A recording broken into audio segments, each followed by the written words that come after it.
Story za Mchaga baada ya harusi. Kwanza ile kamati ilikuwa ni shida mzee. Unajua ilikuwa sio harusi. Yesongo ile ni tamasha la ndoa, sio harusi mzee, acha ushamba. Ile ni tamasha la ndoa, sio kwa ile kamati ilikuwa imekaa imejipanga mzee. Kamati ilijipanga baba. Kwanza Limo popote alipo Mungu ambariki ase. Kwanza tujaingia ukumbini mzee. Akatupeleka hapo kwenye hoteli moja ya gharama mzee, sio maeneo gani mimi hata sikumbuki, ilikuwa ni usiku. Kwanza akatupigisha kitimoto moja imerostiwa kwenye sinia mzee, ukiangalia hivi mata na kutiririka kama ile mambo ya kizungu. Yasali Limo sasa na hela. Limo na hela alafu anata matambo weze amini. Afu weze amini kwenye alizungusha sio kama round 6 kama soma meza bia. Alafu nile tile sauliza bia mwenye shilingi ngapi? Bia ni kama shilingi 70 na nusu kwa sima milioni kwa shilingi ngapi? Ni mamilioni mzee. We.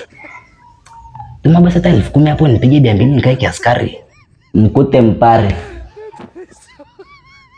Wale walikula hela, vile hela dililiwa. Kama mimi nimetoa shilingi 30,000 naletewa wale mkavu na kabichi kama moda chipsi.